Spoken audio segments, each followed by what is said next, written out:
스페인의 어느 고즈넉한 공방. 창가에 앉은 한 여성이 붓을 손에 들고 천천히 숨을 고르고 있습니다. 사연자의 앞에는 검은 먹물이 스며든 종이가 놓여 있고 그 위에는 곡선과 직선이 어우러진 낯선 글자들이 가득 적혀 있어요. 하지만 시선은 종이 너머 마치 다른 시간과 공간을 헤매는 듯 했습니다. 때로는 입꼬리가 살짝 올라가 미소를 지었고 때로는 깊은 사색에 잠기는 모습이 무척 인상적이었죠. 손끝에서 방금 완성된 작품은 단순한 글자가 아니었습니다. 그 안에는 사연자가 걸어온 여정, 느껴온 감정, 그리고 전혀 다른 문화와의 만남에서 비롯된 특별한 이야기가 담겨 있었습니다. 과연 무엇이 자연자를 이토록 몰입하게 만들었을까요? 낯선 언어와의 만남이 자연자에게 어떤 변화를 가져왔을까요? 오늘은 이 여성 레베카가 한글이라는 특별한 세계와 만나게 된 이야기를 들려드리겠습니다. 영상이 궁금하시다면 구독, 좋아요 버튼 한번 꼭 부탁드립니다. 여러분의 관심은 저희에게 큰 힘이 됩니다. 그럼 지금부터 사연을 시작하겠습니다. 안녕하세요. 저는 레베카 모랄레스입니다. 스페인의 바르셀로나에서 태어나 예술과 함께 자랐어요. 제가 자란 곳은 고딕 지구 근처인데요. 골목길마다 중세의 흔적이 묻어나는 건축물과 화려한 장식이 가득했죠. 어릴 때부터 늘 이런 풍경 속에서 살다 보니 자연스럽게 예술에 대한 감각이 발달했어요. 저희 가족은 예술을 사랑하는 사람들이었거든요. 아버지는 고전 건축을 연구하셨고 어머니는 현대 미술 큐레이터로 일하셨습니다. 제가 보는 세상은 늘 색채와 선으로 이루어져 있었죠. 특히 바르셀로나는 가우디의 도시잖아요. 제가 자주 갔던 구엘 공원이나 사그라다 파밀리아 성당은 그 자체로 예술이었어요. 그런데요, 이렇게 아름다운 환경에서 자랐음에도 저는 늘 무언가 색다른 걸 찾아보고 싶다는 마음이 있었던 것 같아요. 대학에서 언어학과 예술사를 전공한 것도 아마 그런 이유 때문이었겠죠. 저는 스페인어의 서정미와 라틴어의 고전미에 매료되었고 언어와 문화가 가진 예술적 가치를 탐구하는 게 늘 즐거웠습니다. 하지만 그날 서울에서 한글을 처음 만난 순간은 제 삶의 궤도를 완전히 바꿔놓았어요. 사실 저는 한국에 대해 잘 알지 못했어요. 몇몇 한국 드라마와 영화, 그리고 케이팝 정도가 전부였죠. 한국어는 한 번도 가까이 다가가 본 적 없는 세계였어요. 그런데 그날 친구 엘리사와 북촌 한옥마을을 구경하다 우연히 들어간 갤러리에서 한글이라는 새로운 세상을 만났습니다. 갤러리 안으로 들어서자 벽을 가득 채운 글자들이 제 눈길을 사로잡았어요. 그 글자들은 단순히 쓰여진 게 아니라 춤을 추듯 자유롭게 흘러가고 있었어요. 선 하나하나가 살아있는 것처럼 보였죠. 저는 한참을 그 글자들 앞에 멈춰 섰습니다. 저 글자는 뭐예요? 제가 조심스럽게 물었죠. 갤러리 도슨트가 다가오며 환히 웃었어요. 한글이에요. 한국의 문자죠. 과학적이고 예술적인 문자로 잘 알려져 있어요. 저는 고개를 끄덕이며 한글의 곡선을 바라봤습니다. 그 안에서 무언가 특별한 조화를 느꼈어요. 대칭적이지만 자유롭고 단순하지만 강렬했죠. 한글이요? 낯선 단어였지만 묘하게 끌렸습니다. 도슨트의 설명이 계속 이어졌어요. 한글은 15세기 세종대왕이 창제하셨습니다. 모든 사람이 쉽게 배우고 쓸 수 있도록 설계된 문자예요. 자음은 발음 기관의 모양을 본떴고 모음은 하늘, 땅, 사람을 상징해요. 저는 설명을 들으면서도 한글의 형태에서 눈을 떼지 못했어요. 이건 단순한 글자가 아니었어요. 하나하나가 마치 예술 작품처럼 느껴졌습니다. 그리고 그 안에 담긴 철학적 깊이가 제 마음을 흔들어 놓았죠. 재밌네요. 정말 아름다워요. 저는 무심코 중얼거렸습니다. 하지만 옆에 있던 엘리사가 곧바로 고개를 갸웃거리며 말했죠. 레베카, 설마 한글을 배우겠다는 건 아니겠지? 너 지금도 스페인어, 영어, 프랑스어 다 잘하는데 굳이? 저는 웃으며 대답했어요. 그냥 한번 배워보고 싶다는 생각이 들어서 그래. 엘리사는 고개를 절레절레 흔들었지만 제 마음속엔 이미 결심이 서 있었어요. 그날 밤 호텔에 돌아온 저는 한글에 대해 더 알고 싶어 인터넷을 뒤졌습니다. 세종대왕이 문맹이었던 백성들을 위해 한글을 창제했다는 이야기는 감동적이었어요. 한글은 단순한 도구가 아니었어요. 소통과 평등을 위한 도구였고 그 안에는 사람을 향한 따뜻한 배려가 담겨 있었습니다. 다음 날 저는 다시 갤러리를 찾았습니다. 이번엔 그곳에서 전시를 열고 있던 한국 작가님과 이야기를 나눌 수 있었어요. 한글은 예술적이면서도 실용적이에요. 형태와 기능이 완벽하게 조화를 이루고 있죠. 단순한 문자 이상의 의미를 담고 있습니다. 작가님의 말을 들으며 저는 한글의 독창성과 깊이에 매료되었습니다. 그리고 그날 저는 결심했어요. 한글을 배워보자. 이건 그냥 글자가 아니야. 새로운 예술 세계로 들어가는 문일지도 몰라. 하지만 이런 결심이 쉽지 않으리라는 건 알고 있었어요. 주위 사람들의 반응이 어떨지, 내가 과연 이걸 끝까지 해낼 수 있을지 확신이 없었죠. 그래도 저는 제 안의 호기심을 더는 억누를 수 없었습니다. 한글은 저에게 단순히 낯선 문자가 아니라 새로운 세계로의 초대장이었거든요. 그렇게 저는 한국어 학원에 등록하기로 했습니다.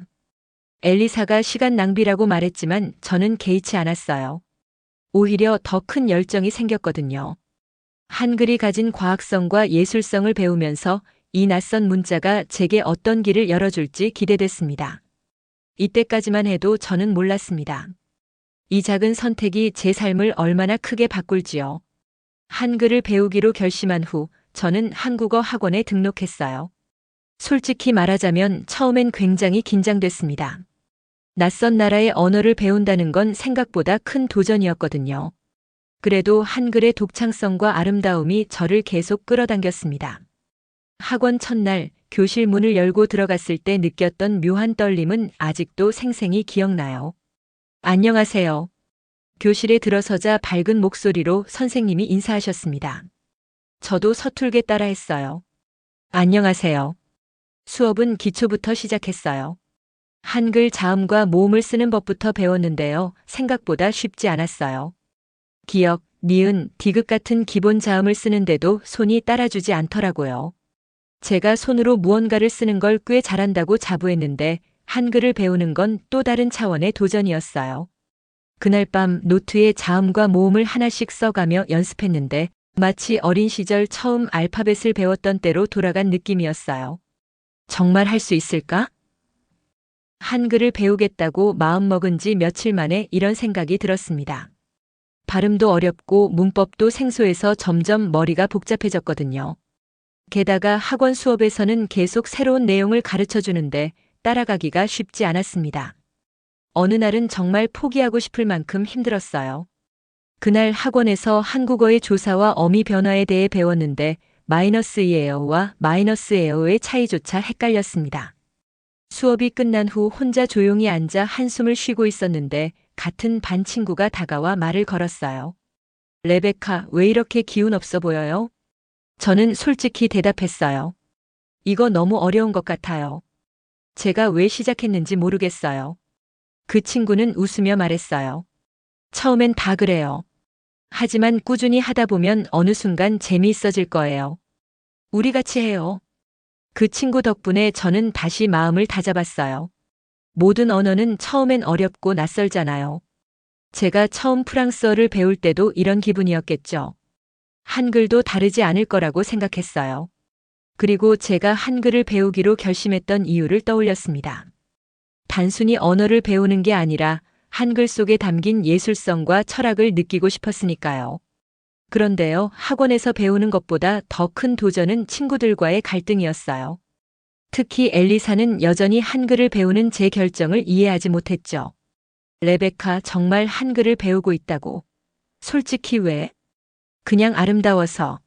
아름답다니 말도 안 돼. 너 영어, 프랑스어, 스페인어도 이미 잘하잖아. 그걸로 충분하지 않아? 충분하지 않아서 배우는 게 아니라 그냥 배우고 싶어서 배우는 거야.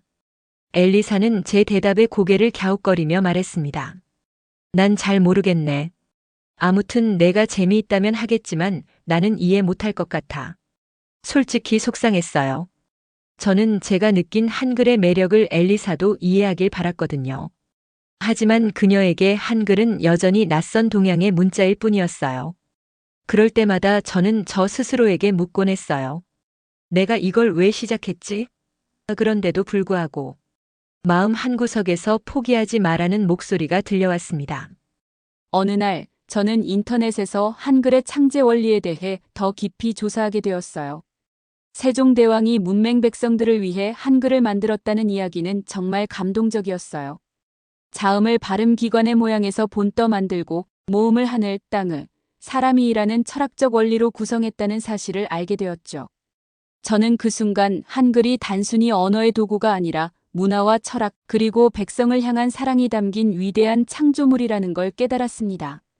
한글의 역사를 알게 될수록 저는 더 깊이 빠져들었어요. 프랑스어나 스페인어는 물론이고 지금껏 접했던 어떤 언어와도 다른 독창성과 섬세함이 있었거든요. 이런 마음을 엘리사에게도 전하고 싶었지만 그녀는 여전히 동양 언어는 너무 어려워라며 고개를 절레절레 흔들었습니다.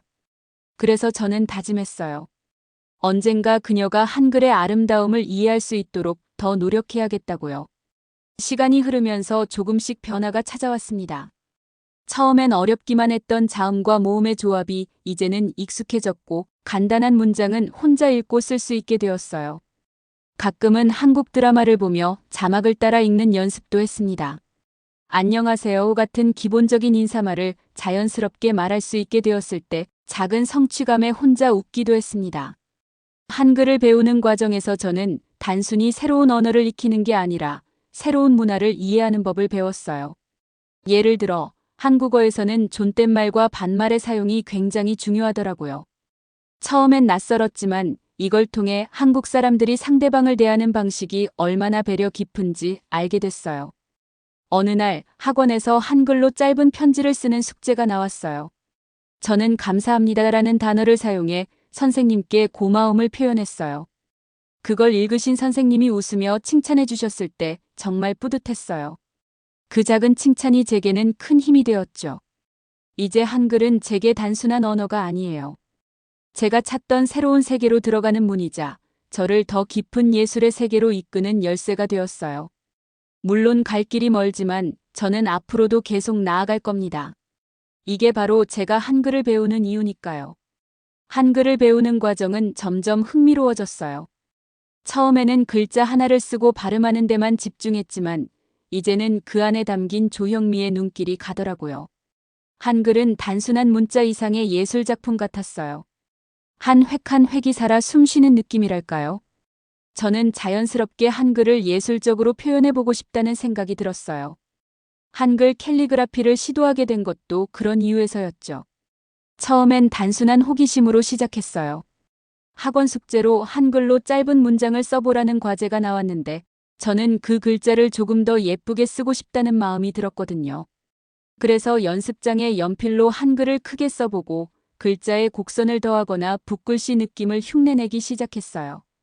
처음엔 그저 낙서 같았지만 쓰면 쓸수록 재미있었어요.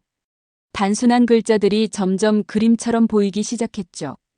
어느 날 학원에서 한 친구가 제가 낙서처럼 써놓은 한글을 보더니 말했어요. 레베카, 이거 캘리그라피 같아 보여요. 예술작품처럼 멋진데요? 그 말을 듣는데 정말 기분이 좋더라고요. 그래서 더 열심히 연습하기 시작했어요. 한글을 단순히 배우는 게 아니라 제가 가진 예술적 감각과 결합시켜보고 싶었거든요. 한국어를 배우는 동안 자연스럽게 한국 문화를 접할 기회도 많아졌어요. 학원 친구들과 함께 한국 드라마를 보며 대사를 따라 해보기도 하고 한글로 된 가사를 읽으며 한국 노래를 따라 부르기도 했죠. 그런데 그런 과정을 통해 저는 한글이 단순히 소통을 위한 문자가 아니라 감정을 담아내는 도구라는 걸 깨달았어요. 특히 한국 가사에 담긴 섬세한 표현들이 그렇게 아름다울 수가 없더라고요. 그러던 중 한글 캘리그라피 대회 소식을 듣게 되었어요. 다문화 행사 중 하나로 열리는 대회였는데 주제가 나의 언어로 표현하는 평화였어요. 처음엔 참가할지 말지 망설였어요. 제가 배운 한글은 아직 초급 수준이고 캘리그라피는 취미로 시작한 거잖아요. 그런데도 왠지 모르게 마음이 끌렸습니다. 이건 제게 한글로 표현할 수 있는 첫 번째 도전처럼 느껴졌거든요. 도전해볼까? 스스로에게 물었을 때 이미 답은 정해져 있었어요. 저는 대회에 참가 신청을 했습니다. 그리고 매일 밤 붓과 펜을 들고 연습하기 시작했어요. 한글의 직선과 곡선을 어떻게 조화롭게 그릴지 고민했고, 글자마다 감정을 담아내려고 노력했어요. 친구들에게도 도움을 요청했어요. 특히 엘리사와 클라우디아에게 제 작품을 보여주며 의견을 물었죠. 처음엔 엘리사가 반응이 시큰둥했어요. 한글이 예쁘긴 한데 이게 정말 캘리그라피로 가능할까? 하지만 제가 몇 가지 작품을 보여주자 그녀도 흥미를 보이기 시작했어요.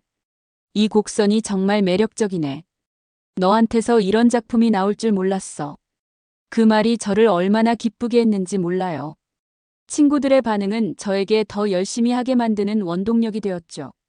저는 마치 고흐가 별이 빛나는 밤하늘을 그리듯 한글 한 획 한 획에 제 마음을 담았어요. 한글의 곡선이 부드럽게 흐르는 선율처럼 보이기도 하고 직선이 강렬한 에너지를 내뿜는 듯 느껴지기도 했죠. 대회 날이 다가오면서 떨리는 마음도 커졌어요. 그런데 신기하게도 긴장감 속에서도 설렘이 더 컸어요. 제 작품을 선보이고 한글의 아름다움을 다른 사람들에게 알릴 수 있다는 사실이 정말 기대됐거든요. 대회 당일, 저는 떨리는 손으로 작품을 제출했어요. 한글로 평화라는 단어를 써내려간 제 작품은 단순한 글씨체가 아니라 제가 느낀 감정을 고스란히 담은 결과물이었어요. 심사 결과가 발표되던 순간 제 이름은 수상자 명단에 없었어요. 처음엔 조금 실망했지만 대회장에 전시된 제 작품 앞에 사람들이 멈춰서서 감탄하는 모습을 보며 제 마음은 따뜻해졌습니다. 한글의 매력을 제가 혼자 느끼는 게 아니라는 걸 깨달았거든요. 무엇보다 감동적이었던 건 엘리사와 클라우디아가 대회가 끝난 후 축하의 말을 건넨 거였어요.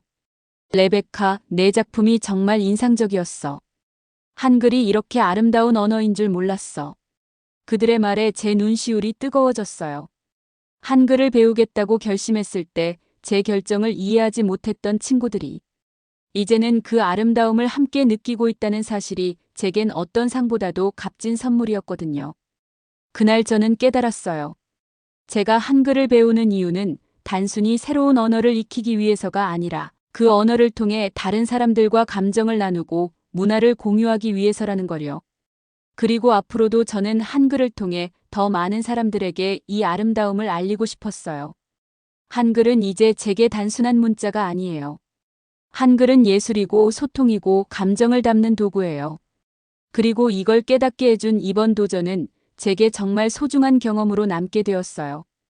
이제는 다음 도전을 준비하려고요. 제가 한글로 할 수 있는 일이 아직 너무 많거든요.